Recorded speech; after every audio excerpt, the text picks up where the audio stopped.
When it comes to a free society, liberals don't believe in a free society. They don't believe in freedom of expression either. That's why you see liberals on college campuses creating free speech zones and free speech times and using the apparatus of political correctness to shut down anyone that they believe should not be allowed to speak. They call them racists or sexists or homophobes.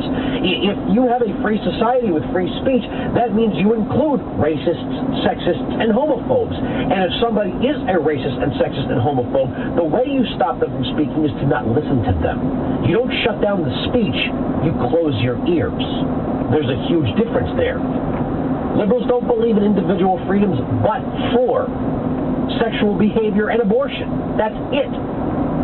Every other freedom guaranteed to American citizens by the Constitution is something that a liberal Democrat or a left-wing American will tell you, but that was written so long ago. They don't believe in the freedom of the human being. They do not. They simply do not believe in the freedom of the human being. They believe the federal government is to control our lives for our own good. That our lives are not to be led for their individual purposes, to achieve our own joys, our own lives, to create our own relationships, to have our own business. They don't believe that. They believe that your life and your labor is here to benefit the others, whoever the others may be, and to benefit the state.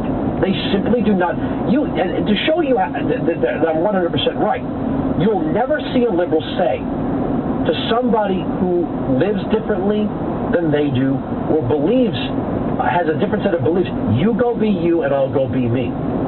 They don't. They only believe in freedom and individual liberty when they're not in power.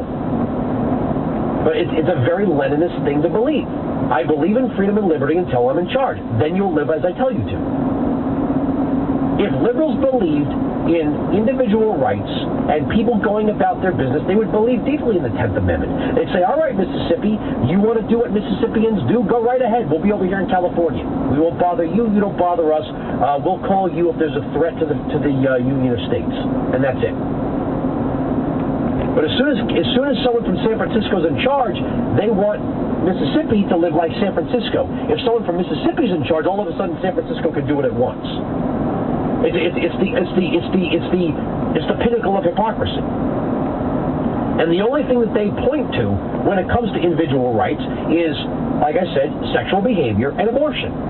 Everything else, control. 1-866-95-PATRIOT, 1-866-95-PATRIOT. And here's the saddest thing. Not that I'm calling out liberal call. I don't need liberal callers to make this program interesting. I don't need them to make it popular. I don't have a use for liberals at all. But they know there is no getting around what I've just said. They know in their heart of hearts that I'm right about their agenda. That when I take their lack of logic to its logical conclusion, that they arrive at the same location that I arrive at. That they want the world to be governed their way. It sounds like freedom until they're in charge. It sounds like freedom, but it's not freedom. Liberals don't believe in freedom. That's why the term liberal is the wrong term. They're not liberals. The Revolutionary War generation, they were liberals. They wanted to be liberated from an overarching authority and a too powerful government. But if you look at this federal government right now under Obama, it is doing nothing but amassing authority around itself.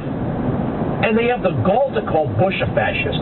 To call Bush a fascist is to not understand what fascisto is. But you can't. Here's another thing. You know how it is, I'm 37, and my wife is pregnant with our first child. I can remember myself at 21, 22. You cannot tell an 18 to 21-year-old that they don't know what the hell they're talking about. Because you know what? You're just too old. Even if you're 25. To a teenager and someone in their early 20s, they are 10 feet tall, invisible, and bulletproof. They know everything. How many of you have known someone who, after their first semester in college, knew everything? They knew it all. You can't tell someone who's younger than you they don't know what they're talking about, because they know everything. And anyone who disagrees with them is thinking old. It's only when you hit your 30s you say, oh my God, I can't believe that I saw the world that way. And I accept that. I don't tell people who are younger than me, well, you don't know it. I mean, I might tell them they don't know what they're talking about. I don't base it on age, though. You don't know but you can't, just like you can't tell someone who's 21 who doesn't know what they're talking about. You can't tell a liberal that they're not smart.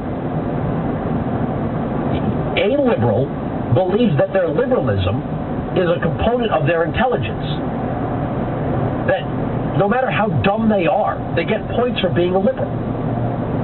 So even if they don't know what they're talking about, and they're quite frankly very stupid, there's no convincing them that they don't know what they're talking about, because they've signed on to an ideology that credits itself for intelligence. 1-866-95-PATRIOT, 1-866-95-PATRIOT. Jeremy